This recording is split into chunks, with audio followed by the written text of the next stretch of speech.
Right. Can we deduce anything else from the toxicology?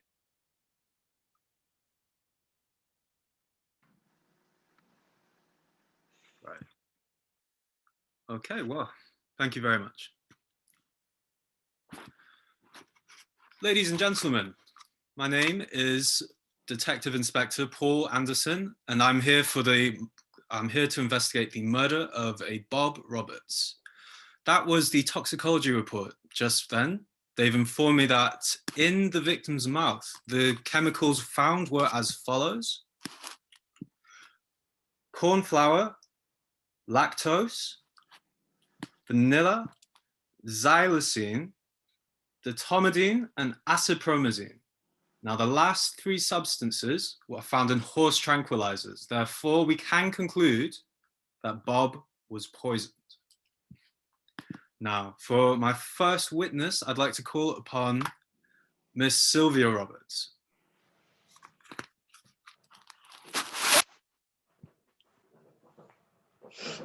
Good evening, Inspector.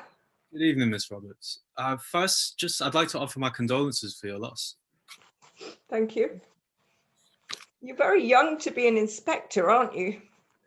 Well, I lack in age. I more than make up for in wisdom. Are you sure you know what you're doing? Of course. Now, my first question I'd just like to ask, could you tell me the events, what happened leading up to his death? How far back would you like me to go? Oh, just the day of. So I understand there was a dinner? Yes, that's right. Bob had insisted that every member of the family should be there. I was really annoyed because it was the cook's day off and I always have to cook the meal when she's not there. Not that I get any thanks for it. But anyway, I was slaving away in the kitchen all afternoon preparing the food. I did go out once to the stables to feed some leftover apples to the horses. And then I came back to the house and got changed, and the family started arriving about 6 o'clock for the meal. We were all sitting around the table having dinner. And then suddenly Bob announced that he had something important to tell us. And it was about the fact that he was changing his will. And well, we were all very shocked. Well, everyone else was shocked. I had an idea he was up to something. I heard him talking on the phone to his solicitor the other day. I knew there was something going on. And was this the landline? Yes, that's right. Yes.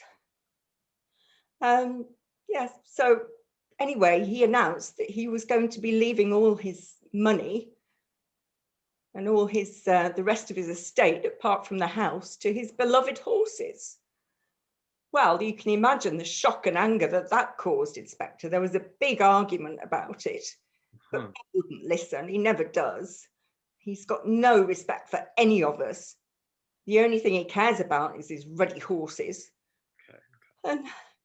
And then he was eating the custard that I'd made for the dessert that he always insists on, and nobody else in the house eats it. Nobody in the family will eat it, only him.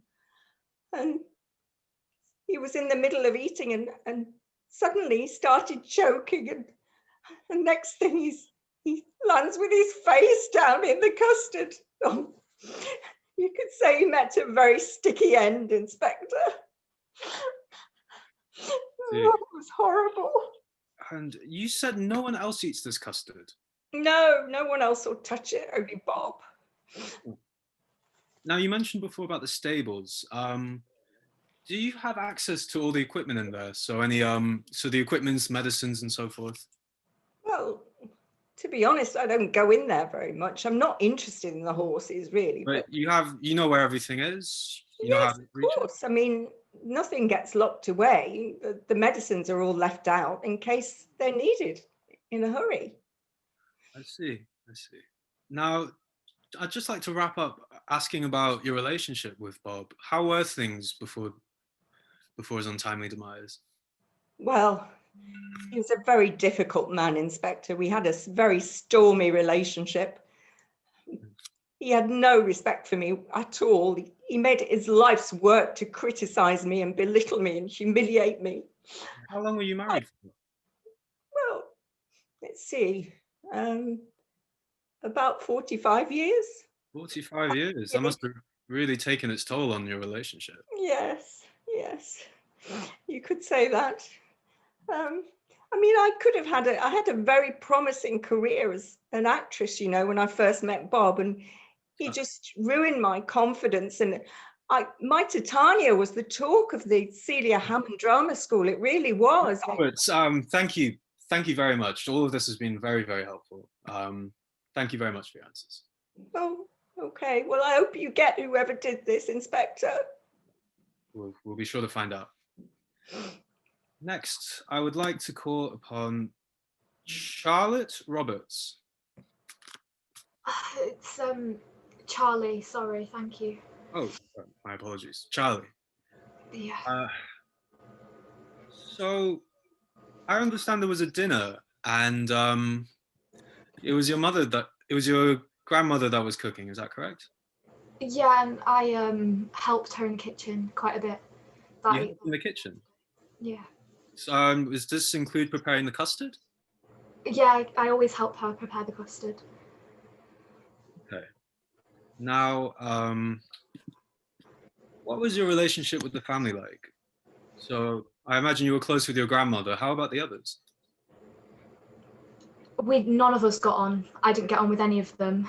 They're all self-centered and egotistical, so I just don't really care for any of them. My grandma's the only person that I like in the family. Okay, you're close with your grandmother. How about your grandfather? I mean, I was never good enough for him, never was up to his standards. He never cared about anything that I was passionate about, like drama school, something that I really wanted to do, but he was so against it. I don't know why, but he just seemed to hate everything I did. So we didn't get on at all. Okay.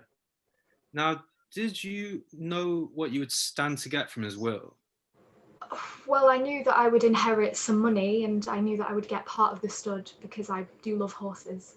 But I knew that I would get money which I would have used to pay for drama school. But now back to the horses. Are you quite familiar with the stables? Well, yeah, I go in there all the time. I know where everything is. I mean, it's open to everyone. Would you have access to the medicine at all? Yeah, it's open. It's not locked away. It's all out for everyone really to get. Okay. Now, I understand that there were some changes made to the will originally. Were you aware of these changes before? Not before tonight, no. I knew nothing about it.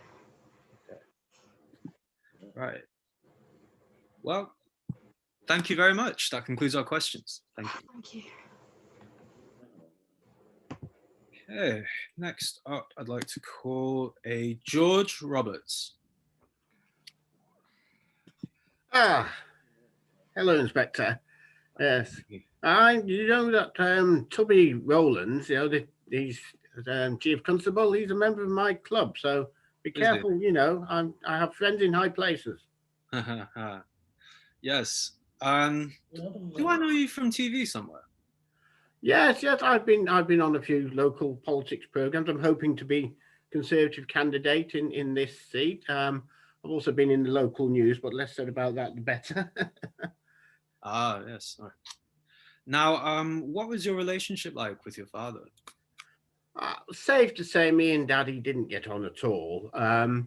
We had complete difference over the direction of the business. He liked to build cheap houses and sell them on. I wanted to take it in a completely different direction, build luxury flats and go for the high-end market, but he wouldn't have it. And yeah, we're just completely different people. I see. Now, did you stand to inherit the business when he passed away? I did, and really annoyed about the fact that he was going to change his will and cut me out completely from that, because, as I say, I had plans for the business, but also being a local businessman would stand me in good stead to get this seat as a Tory candidate, to be a local businessman. Okay. And were you aware of the changes before the dinner? I did have an inkling in the office. He was sort of saying he was sort of going to do something. I didn't know exactly what, but had an inkling he was going to change it. Yes. I see. Now, on the day of the death, can you just walk me through what you did during the dinner? How did you arrive? What did you do? Well, I got a nice little sports car. I drove up to Waitrose in Wilmslow, got a very good bottle of Merlot. Not that any of these people would appreciate a good bottle of wine. I then brought it to the house. I parked just near the kitchen, went through the kitchen, saw Mother and Charlie doing cooking or whatever they were doing, laid the wine to rest in the wine cellar, and had a little wander around. Next to the, where is the wine cellar in relation to the kitchen? Well, you have to walk through the kitchen to get to the wine cellar, and I left it there. How about the stables? Did you have any access to the stables at all during your time there? Yes, well, I say I went for a little wander around the grounds. I'm not a great horseman, but I'm well aware of the stables. I mean, I've lived in this house all my life, or I did live here, yes. Okay, and that includes all the equipment, all the medicine in the stables. You have access to that? Yeah, I suppose so. I've never actually had need to, but yeah, in principle. Lastly, I'd just like to know, were there any times when you were alone in the kitchen? Any times you were just passing through? You mentioned you saw Charlie and your mother there. Yeah, I suppose I was alone in there for a little while, but nothing. Yeah, but I mean, I never cook. I mean, I didn't pay any attention to that. Okay. I'd just like to ask again, so your family, I understand that you're divorced from your wife, is that correct? Yes, yes. Well, it was a little difficult. Yes, see, I had, you probably know this, I may as well tell you, it's probably on your computer somewhere. I was found with a prostitute in Cheetham Hill one evening, which was why I made the local news. I mean, what can I say? I mean, home cooking is fine, but every now and again, a man likes to eat out, if you know what I mean, officer. And then there was an affair with Vanessa, and then there was the affair with Cheryl from the tennis club. Very good. I mean, we don't need to get into all the affairs. I'm just, are you still close with your ex-wife? Do you pay alimony, for instance? Yeah, she does ask me for money a lot. We don't talk. We don't get on. It's only like it wasn't amicable, this split. And of course, Charlie hates me and she hates her mother. But then that's teenagers for you. Yeah. Now, so that's all my questions. Thank you very much for your time. Thank you very much. Okay, next up, could I call upon his ex-wife, Miss Abida Roberts? Hi, Inspector. High time too. What did they tell you? I bet they filled your head with all sorts of lies. Well, I'm hoping you'll straighten them out for me. Now, I'll do what I can. They're a rotten bunch. You should put the whole lot in jail, not just one, the whole lot of them, really. If they didn't get it now, they wanted to. That should be good enough to clap them in there. Well, we'll get to the what bottom. do you want to ask me? We'll get to the bottom of this tonight, I assure you. So I'd just like to ask first, what made you go to the dinner? Were you invited? Nobody's going to invite me in this family. I came because Snellgrove tipped me off. He told me I should be here today if I cared for my life at all, if I cared for anything at all. No, so yes, he's a friend. That's the butler, is that correct? But that's the butler. He's a good man. You can spare him. Okay, so he's a good man. You found about the dinner from the butler, and what was your intention of being there? He told me something was going to happen, and I better, look out for my own interests. He warned me that, I needed to be there today. So yes, Inspector, I came to, see what was going on. I heard there was going to be something with the will, and if that George was going to get any money, I wasn't going to have him, send me off again, send me packing again, while he kept all of it, and my daughter and all the rest of it, and his. You've heard about all the women, I won my rights. I was his wife. Who are all these women he gives his money to? You mentioned, yes. Now, getting back to the will, so you were aware that there were going to be will changes, is that correct? Snellgrove indicated something like that was going to happen. Okay. And when did you get to the house? Had they started the dinner by the time you arrived? Yes, they had started the dinner. Snellgrove found me a place I could stay in the kitchen. In the kitchen? I was safe. Okay. So you were in the kitchen. Were you alone in the kitchen at all?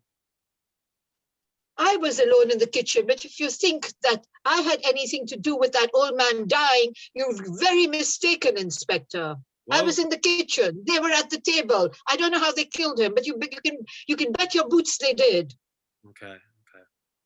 Lastly, I'd just like to ask about the stables. Now, I'm just asking everyone about this. I noticed they're outside.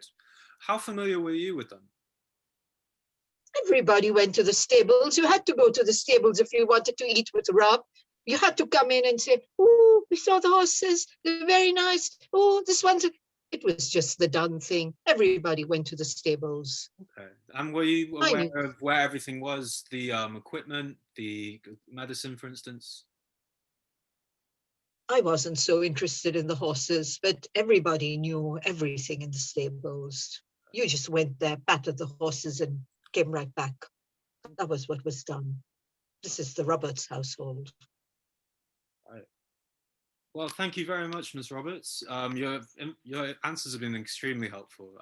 Thank you very much for your time. Get them, the rotten bunch. Get them, Inspector. Make sure you get them this time. I will do. Thank you, then. Thank you. All right, so next up, I'd like to call upon Bobby Reynolds. Evening, Inspector. You all right? Good evening. I'm fine, thank you. How are you? As good as you can be when your old man passes away before your eyes, huh? Of course. Gosh, my condolences. Now, so I see your last name is Reynolds. How are you related to this family? The illegitimate son of the deceased is what I am. Ah, I see. And so presumably everyone's patched things up. How close are you to the family? I would say we patched things up. Close enough. I don't know. Why? I know Vic. Love Vic to bits. Like known him from boarding school. And he's introduced me to them. Tried to bury the hatchet with Dad. That was the extent of it. How fortuitous. And so meeting Victor in boarding school, were you aware of the family at all before then? Had you had any contact? Well, the only contact was Mum going on day in, day out about how Bob owes us money and he's going to come because he loves this little wee son very, very much and he's going to come and save us one day. Not that he ever did. I mean, she went to the grave believing this myth.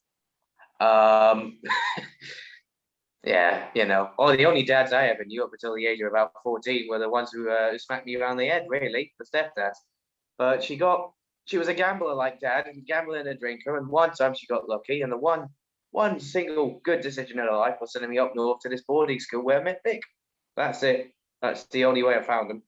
After that, met me coach, made it big in the amateur, then professional boxing. Okay. I mean, you've heard of me, right? Bobby the Bastard Reynolds. Come on, you've seen me, surely. I mean, Dad did. Ended up, you know, better than the fashion. Somewhere, perhaps. Now, I'd like to get back to the day of the dinner. How did you arrive? I didn't arrive. Oh, well, drove there on the bike. Vic picked me up. Okay, so you arrived at the manor with Victor. Yeah. Where did you park the bikes? Right at the bottom. Right by the kitchen. Right by the kitchen. I see. It's the best way to get in. You can just park them right there to the back door. You just walk in to the left, and suddenly you're in there. You're in the dining room. Plus, you got the sweet, sweet smells from the cooking. That was a good. Passed through the kitchen a lot while you were during the evening. Only once or twice. I had to put in my bike early on the day. I had to pick it up from the garage. Ignition coil. I just replaced it, but you know I never trust them. They did me over once, so I just wanted to double check everything was working all right. Okay, so you were double checking on the bike. Did you have any access to the food at all during this? Nah. You know, I mean, I walked past, you know, pinched a chip or something, but that was it, really. Okay, so you could see the food, but you didn't interact. You're saying? Yeah. Oh, you asked me these questions about the food. Why? Do you think I did something, Inspector? Well, that's what today's about, just eliminating all these. Yeah. All right. What? So what? So what? Do I look suspicious or something just because I want the old man, to suffer a wee bit? No, of course not. No, Well, you tell me what, I've got a good one. You're looking for suspects. I've got a good one for you. I mean, because you're going to talk about dodgy people who have held a grudge or done criminal stuff in the past. Why don't you ask the butler, Christopher Snellgrove? Not like that's his real name. Oh, okay. Right. Yeah. I'll put that forward to him. Yeah, cool. Reg Jones, he's called. Dad let me in a little secret once, just because he liked to make jokes at the family's expense every once in a while. Let me in on this little one. Hey, Chris, his real name, Reg Jones, got himself done for thievery once. Might even be a bit more. Don't trust the guy. Right. Well, this is all very useful information. I'll be sure to pass on to him. Now, lastly, I'd just like to ask you about the will. So were you aware of the original will and of any changes beforehand? And you knew about it originally, yeah. No, the man owed me money. That's the least he could do, for a failed childhood. He was going to help me up with the gym. He was going to pass me 10 grand or whatnot. I'm looking for an extension. Okay. I didn't know he was that, it don't surprise me in hindsight, but I didn't know he was going to change anything. I see. Thank you very much. That answers all my questions. And thank you very much for your time. You're welcome. Good evening, Inspector. Right, next on the list, a Victor Alex Roberts. You all right? Good evening. So the first question I'd like to ask, just talk me through your connection with the family. So are you guys close? Are you close to anyone in particular? I was never close with my dad. Close with my mum. Not so much George. He's, if anything, I feel sorry for him, but he's kind of a joke of a family considering he's licking dad's boots so much and then gets the short end of it. Mm-hmm. And then my stepbrother, Bobby, he's pretty much my best friend. Huh. You guys are quite close. He mentioned to me earlier about you arriving together. Is that correct? Yeah, I went to pick him up at the gym earlier, just before the dinner. He was training and I picked him up. We dropped our bikes off by the kitchen just because Dad hated us having our bikes parked in front of the house. Okay. Now, you mentioned before about not being so close to your dad. What was the source of that contention? A lot of things. Just he'd berate us every 10 seconds. He'd be, well, let's be real. He was a millionaire off the back of other people's hard work. And he brings himself up like he's some heroic story. Please. Okay. So what got you sent to boarding school? Got in 1 or 2 fights back in high school, and my dad just was mad at me, and I stood up to him once or twice, and bless my mum, as much as she tried, she didn't really have a choice but to send me there along with him. But boarding school would have been the worst years of my life had it not been for Bobby. Interesting. Now back to the day. You arrive with Bobby, you park the bikes outside the kitchen. Yeah. What happens next? We're all having dinner. I had to go to the kitchen once or twice. I mean, there was one time where I had to go because, well, Dad said something stupid and I, almost choked to death. So I had to go to the kitchen to get myself some water, but both times I just mainly went to check the bikes, make sure no one nicked them or pretty much that they were all right. Okay. And did you ever pass through the kitchen on your own? So the coughing fit or checking on the bikes, for instance? Yeah, but it was only for a few quick seconds, nothing major. Now, how familiar are you with the stables? Pretty familiar. There every other week. and mainly throughout the summer, really. In fact, I was meant to get the stud as part of my dad's will, but Huh. that fell through. The will. Now, I understand there were some changes to this will. Were you aware of these changes and also what you stood to gain from the original will? Yeah, I had a feeling it'd be changed, but I didn't realize he was going to screw us over this bad. See, I went to the other phone in the house and I could overhear my dad through there, and I did catch one or two glimpses of him changing the will. Huh. And then I was meant to get the stud, but he just screwed us all over and gave the money to all the animals rather than humans. A difficult decision, I have no doubt. Yeah. Well, thank you very much. That concludes our questions. Your time's been very useful. Thank you very much for your answers. No worries. Great. Now, the last person I'd like to call upon is the butler, Mr. Christopher Snellgrove.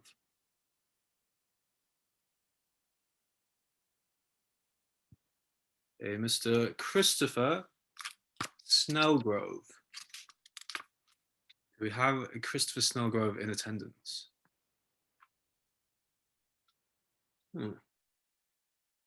Ah, yes, there you are. Good evening. Right, now, so sorry, I couldn't quite hear you there. So I'd just like to ask about your duties. Well, before we start, can I ask a question? Yeah, sure. Why am I here? Why am I being asked questions? It's not true, you know. It's not, the butler doesn't always do it. So I'm not really sure why you're asking me questions. But anyway, go ahead.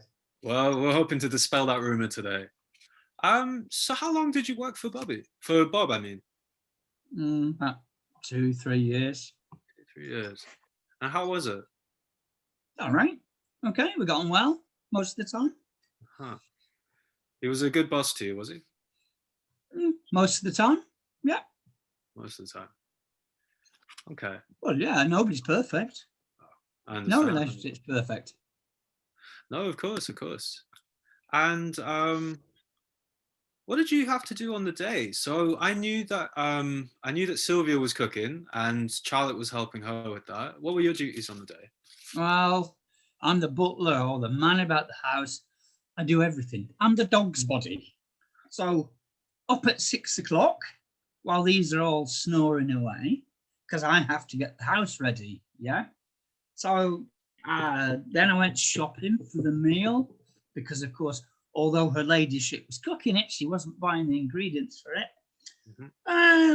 What else? Oh, yeah. Just before they started cooking in the kitchen, the ladyship wanted Charlie to help her. So I had to go down to the stables and call her out and finish off whatever she was doing, just tidying up a bit so that she could go to the kitchen. Yeah, she was tidying up the saddle room, I think. And yeah, so that's, yeah. Great. And leading up to the dinner, so were you in the kitchen at all as the meals were being prepared, like the custard, for instance? Well, as I said, Mm-hmm. I'm the dog's body, so I'm everywhere doing everything. Yes, I was in the kitchen.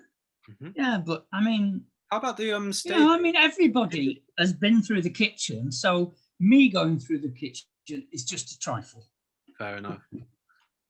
And what about the stables? Did you pass through that at all during the day? As I said, I had to go and get Charlie to go in and help her grandmother. So I was out there, yeah. After Charlie had gone, I stayed in there, just finished off what she was doing. Right. Now, I had a very interesting note from one of the other members of the family.